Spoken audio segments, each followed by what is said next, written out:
धन। जब भी बात धन की आए, प्रायः लोग पूछते हैं बताइए कि मैं बिलियनियर बनूंगा, मिलियनियर बनूंगा, कितना धन होगा मेरे पास।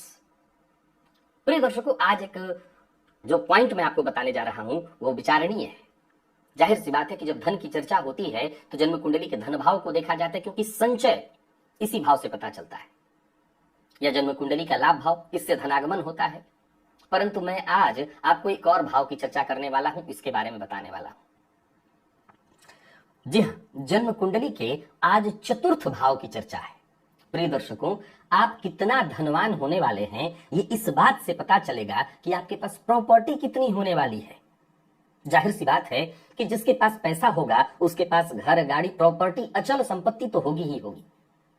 ये तो आप मानते हैं, क्योंकि जब आपके पास धन होगा तो सूखा सूखा बैंक में तो आप उसको रखेंगे नहीं, हवा में तो होगा नहीं, वो कहीं ना कहीं दिखाई पड़ेगा। तो वो धन प्रॉपर्टी के रूप में हो सकता है, वाहन इत्यादि के रूप में हो सकता है। प्रिय दर्शकों, जन्म कुंडली का चतुर्थ भाव और चतुर्थेश बलवान हो, जाहिर सी बात है जातक के पास भूमि भवन बहुत प्रचुर मात्रा में होता है। अब एक और पॉइंट है कि अगर जन्म कुंडली का चतुर्थ भाव मजबूत है, बड़ा ध्यान से सुनिएगा आज के विषय को, ऐसे ही नहीं है, समझने वाला विषय है कि जन्म कुंडली का चतुर्थ भाव यदि मजबूत है तो उस अवस्था में आपके पास जो धन आएगा वो धन संचित होगा, और बिना संचित हुए आप मिलियनियर और बिलियनियर नहीं बन सकते हैं। कई बार देखने में आता है कि भाई धन आया, परिवार में ही खर्च हो गया, लेकिन जो अचल संपदा के रूप में आपके पास स्थिर हो गया वही धन आपका है। तो कितना धन अर्जित करने वाले हैं? ज्योतिष शास्त्र के मर्मज्ञ कहते हैं कि यदि चतुर्थेश बली अवस्था में मंगल के साथ युक्त हो तो ऐसे जातक के पास अचल संपत्ति के रूप में जमीन बहुत बड़ी मात्रा में होती है। बुध के साथ हो तो ऐसे जातक के पास बैंक में एफडी इत्यादि के रूप में बहुत धन स्थिर होता है, लेकिन वो अचल संपदा के रूप से ज्यादा वो बैंक इत्यादि, मार्केट, शेयर मार्केट इत्यादि में निवेश के रूप में होता है। वहीं गुरु के साथ हो तो ऐसे जातकों का जो विशेष धन है वो चौपायों में होता है। अब आज के इस परिवेश में चौपाया कौन ले रहा है?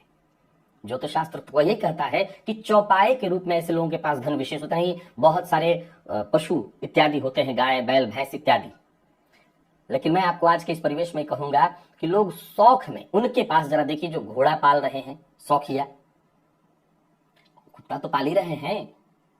तो इस तरह के भाई जिनके पास खूब पैसा है वो ये कर रहे हैं। घोड़ा पालना भी आज के समय में एक व्यापार करने के लिए, काम करने के लिए नहीं, मैं बात कर रहा हूं शौक के तौर पर। तो पैसा जिनके पास खूब हो, प्रिय दर्शकों, जिनकी कुंडली में चतुर्थेश का संबंध शुक्र से बन जाए, उन लोगों के पास वाहन के रूप में खूब पैसा होता है। अब जाहिर सी बात है कि खाली खाली सूखा सूखा वाहन तो आप खरीदेंगे नहीं, ड्राइवर थोड़ी बनना है। घर, वाहन होगा, इसका मतलब आपके पास गाड़ियां भी खूब होंगे, घर भी होगा, घर होगा तभी आप वाहन भी खरीदेंगे। ये कहता है कि जातक के पास लग्जरियस उसका घर होगा, वाहन होगा। शनि के साथ यदि आपके चतुर्थेश हो तो ऐसे जातक ही सुपरमार्केट इत्यादि, मॉल, आप कह सकते हैं कि आपका जो धन, आपके पास खूब धन होगा और वो धन आपको रेंट दे रहा होगा। हो सकता है परिस्थिति के अनुसार आप किराए का घर ही लेकर के किराए पर दिए हुए हो, उसका पैसा पा रहे हो, लेकिन अचल संपत्ति के रूप में आपके पास कुछ तो ऐसा है। वैसे मूलतः देखा जाए तो शनि रेंट का पैसा तो देते हैं, कमर्शियल प्रॉपर्टी भी होगी। तो चतुर्थेश शनि के साथ हो तो अचल संपत्ति खूब होती है और एक से अधिक होती है। मैं कहा करता हूं बहुवचन में होती है, और आमतौर पर ऐसे लोगों के पास कमर्शियल प्रॉपर्टी भी होती है। अब आप कहेंगे कि मेरी कुंडली में तो है परंतु मेरे पास तो नहीं है। अब मैं हमेशा एक ही जिक्र किया करता हूं कि न तो ये आरंभ है न अंत। अगर कुंडली का योग है तो ये घटित होगा। आप अब तक ये मुझसे पूछा करते थे कि कितना होगा। अब आप देखिए कि आपका चतुर्थ भाव कितना बली है, आपका चतुर्थेश कितना बली है, आपके चतुर्थ भाव और चतुर्थेश पर किस तरह के ग्रह की दृष्टि है।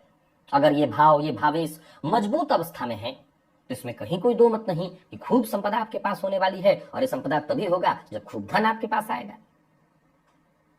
यहां तक कि मान लीजिए कि आपकी जन्म कुंडली का दूसरा भाव पीड़ित है, पाप मध्यत्व में है पर चतुर्थ मजबूत है, तो ये इसका मतलब ये भी हो सकता है कि हो सकता है धन आए और आते ही आप इन्वेस्ट करने के लिए कहीं बैंक वगैरह में रखने, आप बांटने, उसकी जगह आप जमीन इत्यादि में लगाएंगे। लेकिन ये देखिए कि आपके चतुर्थेश हैं किसके साथ, किस तरह की स्थिति में। मैंने सूर्य और चंद्रमा को इसमें गणना उनकी नहीं की है। सूर्य और चंद्रमा के साथ यदि चतुर्थेश हो तो ऐसे जातकों के पास पैतृक संपदा बहुत बड़ी मात्रा में आती है। ननिहाल वगैरह से भी कई बार संपदा ऐसे जातकों के पास आती है। लेकिन मूल रूप से वो संपदा जो आप अर्जित करेंगे वो मैंने मंगल से लेकर के शनि पर्यंत इन्हीं ग्रहों की चर्चा से बताई है। अगर चतुर्थे से राहु के साथ हो तो ज्योतिष शास्त्र के मर्मज्ञ कहते हैं ऐसे जातकों के पास भी खूब संपदा होती है। ये न केन प्रकारेण ऐसा जातक धन अर्जित कर लेता है और खूब संपदा हासिल करता है। प्रिय दर्शकों, अब एक सवाल और कि भाई ये तो तब भी तय नहीं हुआ कि मिलेनियर बन जाऊंगा या बिलेनियर बन जाऊंगा। ये निर्भर करता है।